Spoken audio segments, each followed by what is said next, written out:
Hey, good morning, colleagues. I apologize for our very late start today. It was beyond our control. However, our first speaker is Honorable Alfred Prosper, Minister for Agriculture. Ready? Good morning, everybody.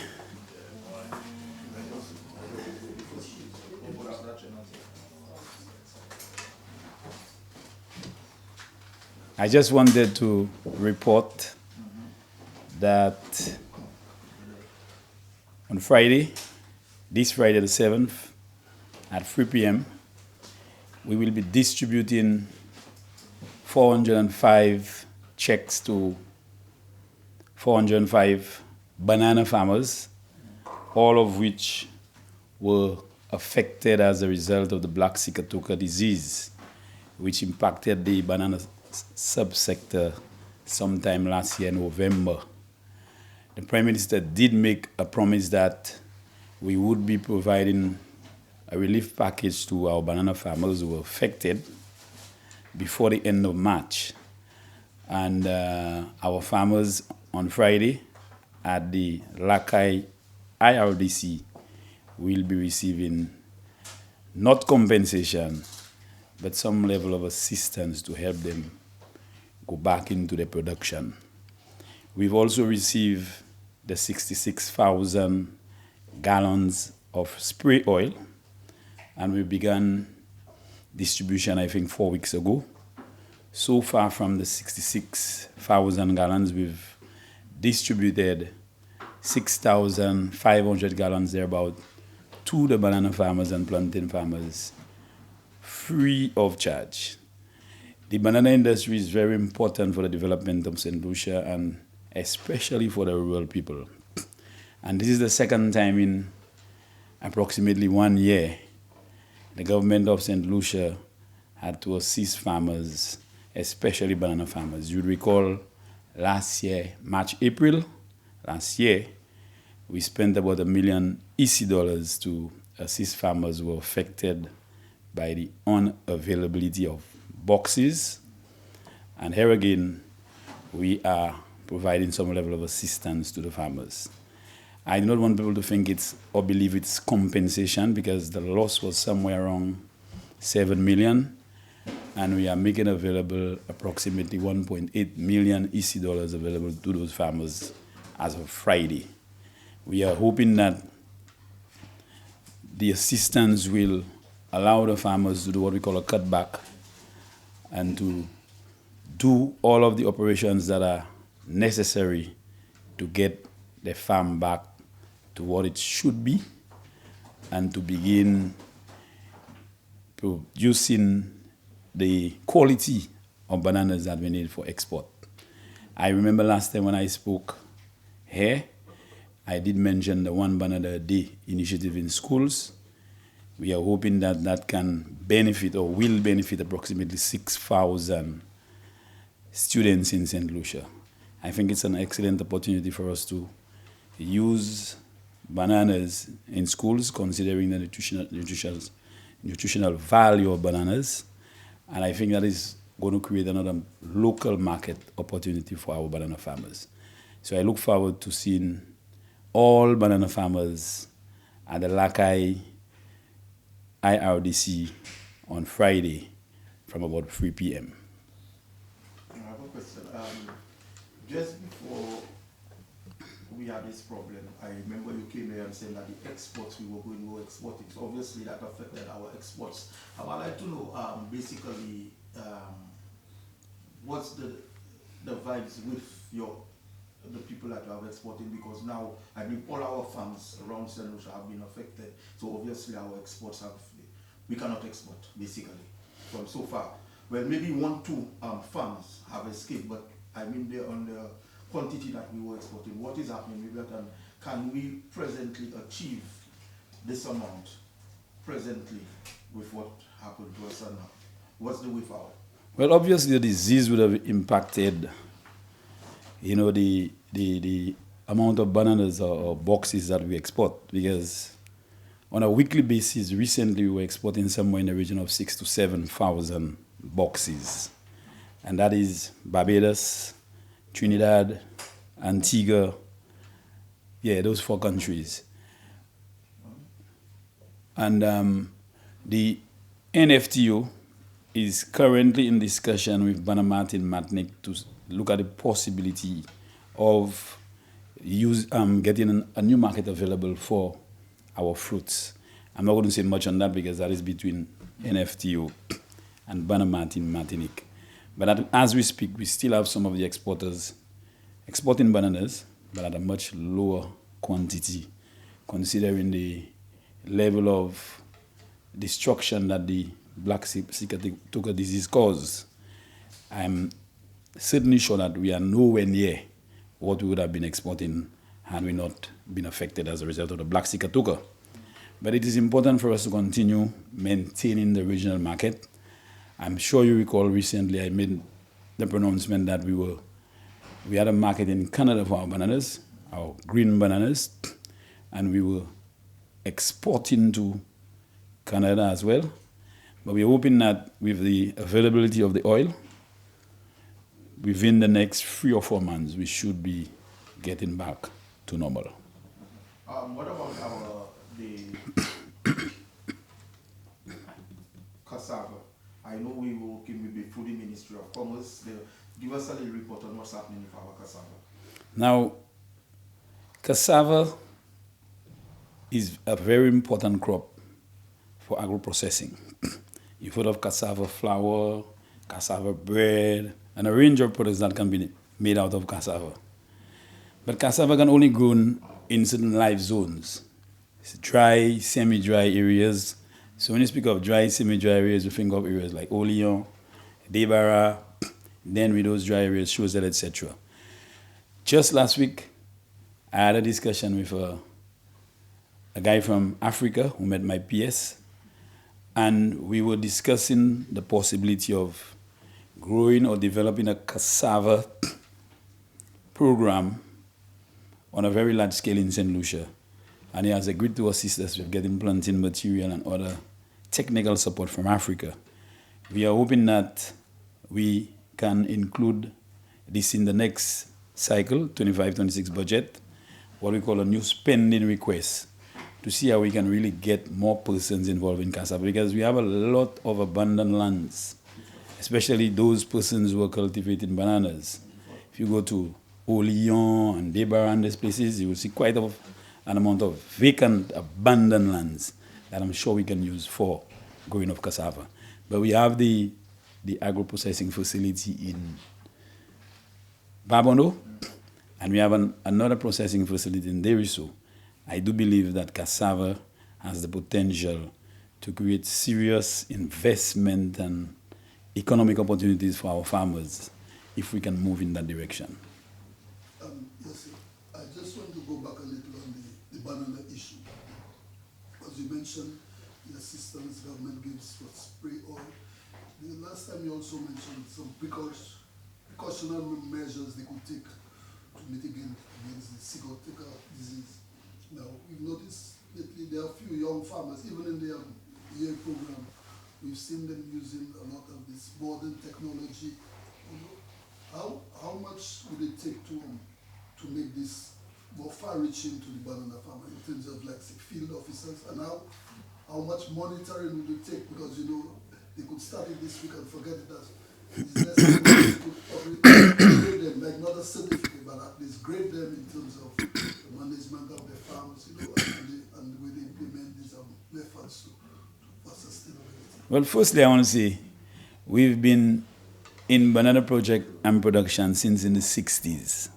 So our farmers, all our banana farmers, know very well how to grow bananas. I don't think there is any need for us to show our banana farmers how to grow bananas, because they know how to do it, because they've been doing it a very long time. We have to begin to change the mindset of the farmers to make them understand that the way things were done, for example, when we had the market in London, it is different now. During the days when we had preferential treatment, we had over 10,000 farmers. Farmers, you'd recall, sometimes we could not have the boat could not have taken all the bananas, and so in some cases farmers would have had to dump it. Right now we have between 400 to 450 farmers. But during the years in the 70s and 80s, that term climate change was not in the making. But a lot of things are changing, and we want our farmers to do things differently. So remember before we had the aerial spraying using the small plane. That affected a lot of our insects, a lot of our other foliage, and now they are doing it manually. But in order for us to control the black sickle disease on a national level, we have to change the approach. You cannot have a farmer buying or getting his oil spraying his plantation, but right next to him, bonded to him, you have another farmer who's not showing that interest. The disease cannot be controlled on one plantation, and other neighboring plantations are left unattended. And that is why I'm working towards with Bannerman Martinique to see if we can get 2 drones that we can use to spray. So we have a system, a strategy to be able to address the disease. So the farmer on his own will not decide, I will buy oil next week and I cannot afford to buy all the oil I need. But we will be doing it at a national level where we will be able to take control of the disease. That will help reduce the cost of production of the farmer, but at the same time we'll have the disease being controlled at a national level and not on an individual level. Yes, and you mentioned the banana, the farmers' quality production. Yes, because it's all about quality. Yeah, now what I want to say is lately, I mean, what you see on the supermarket shelves is subpar. It is not, there is no quality. Yes. It's for local consumption. Now, given that you have the banana a day Initiative. you mentioned the NFTO as a ripening facility. Would there be a focus on a specialized quality of production that you would give out to the consumers? I am of the opinion, and I strongly believe and of the view, that we need to produce a top quality fruit, whether it's for local, regional, international.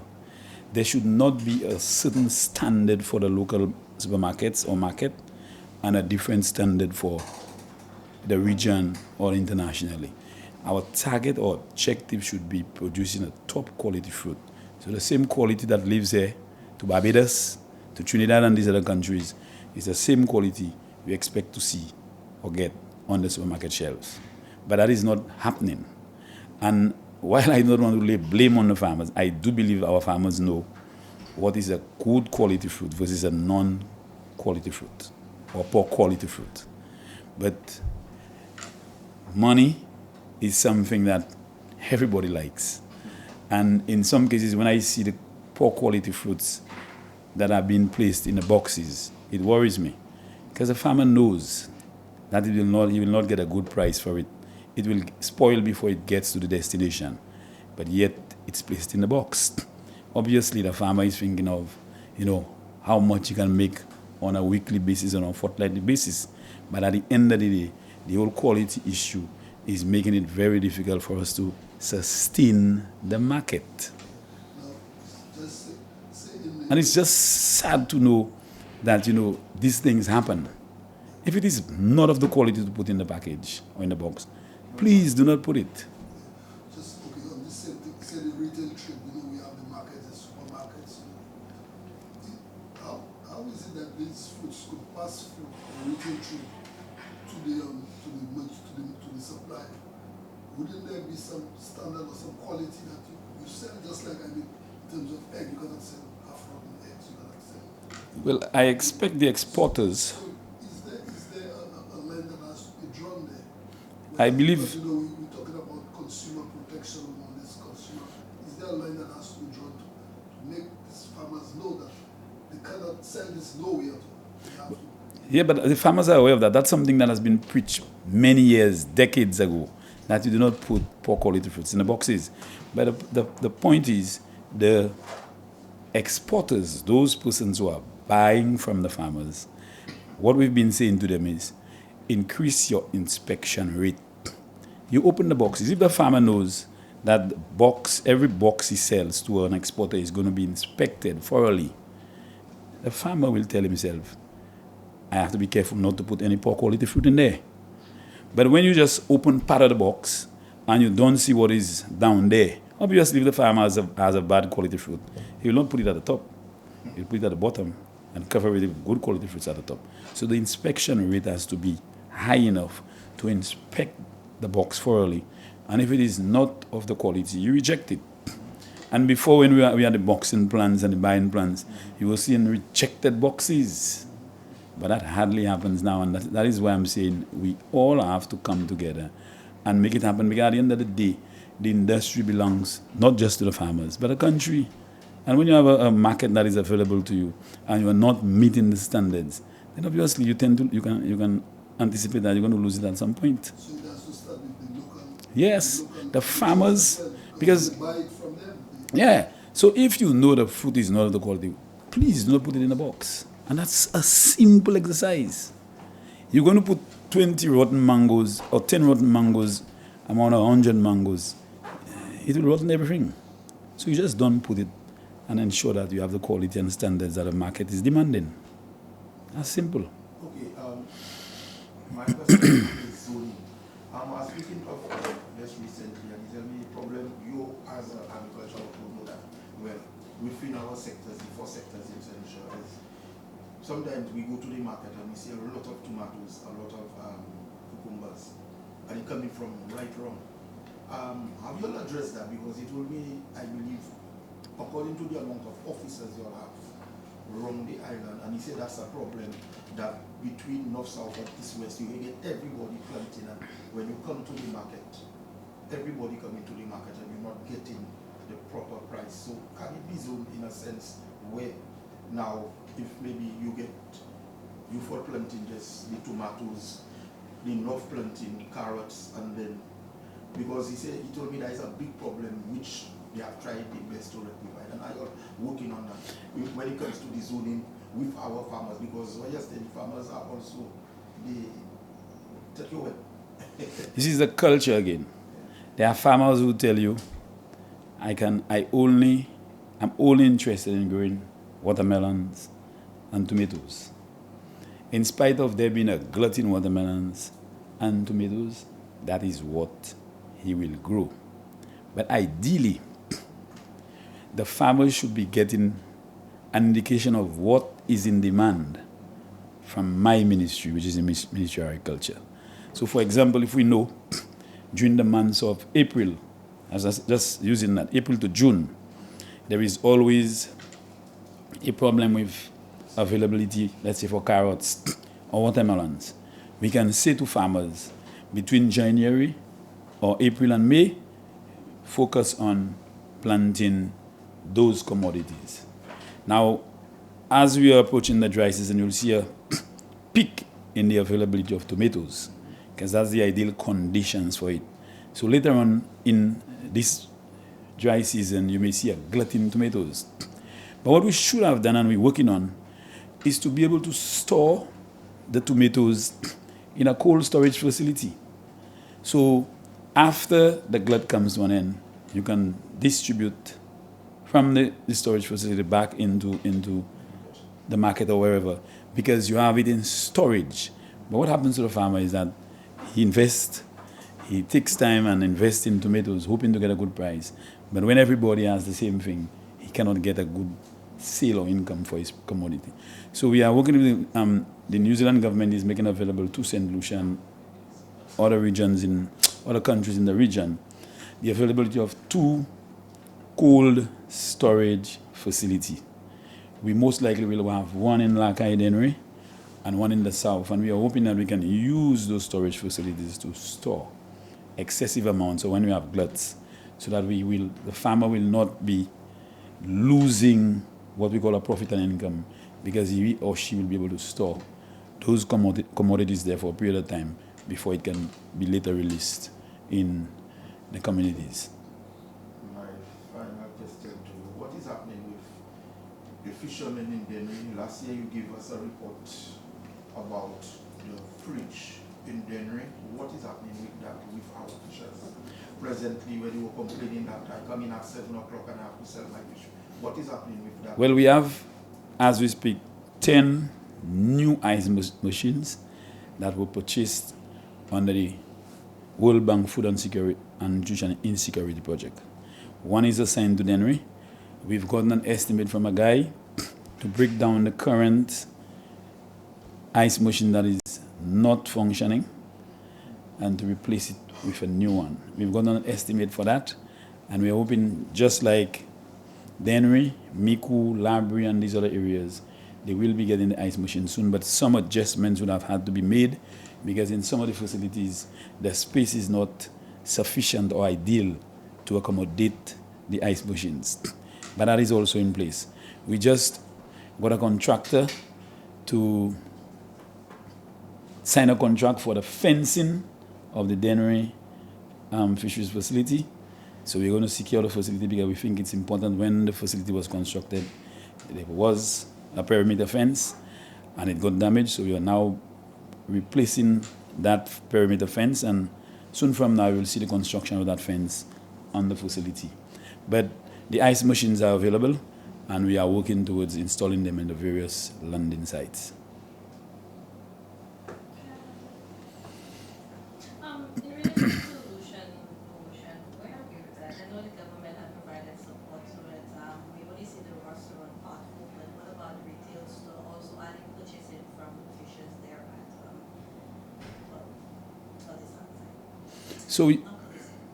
So we secured a loan of $2 million from the economic fund for Lucia and Blue Ocean because there was a lot of work that needed to be done.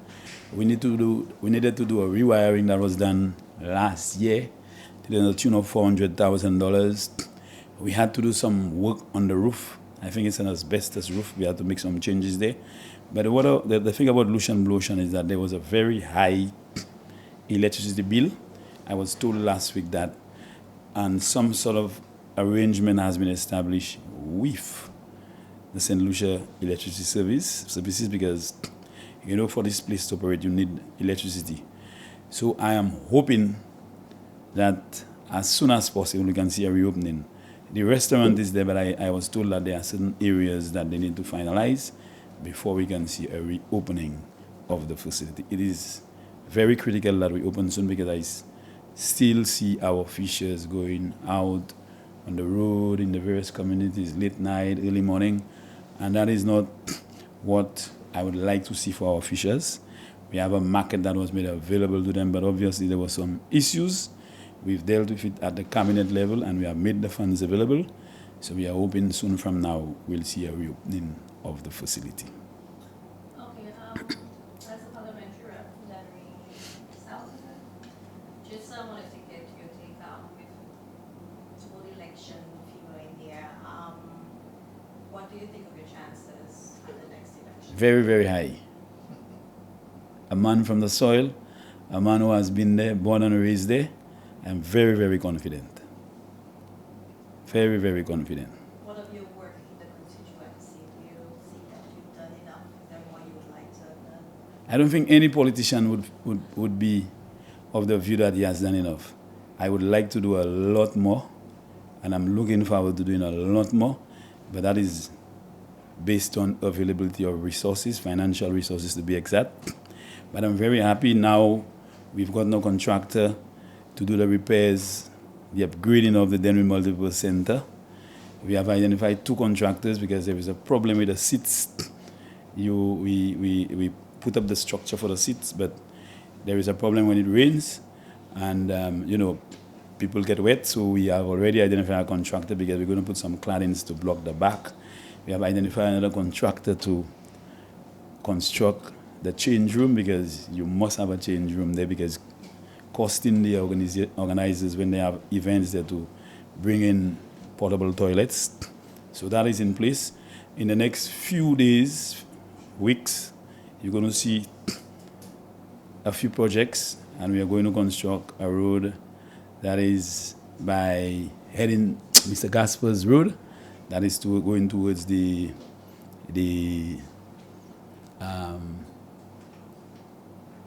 by the field, by the court. That road is going to be constructed among many other small footpaths and other projects that's going to happen. I'm very happy. I'm very happy with where I am.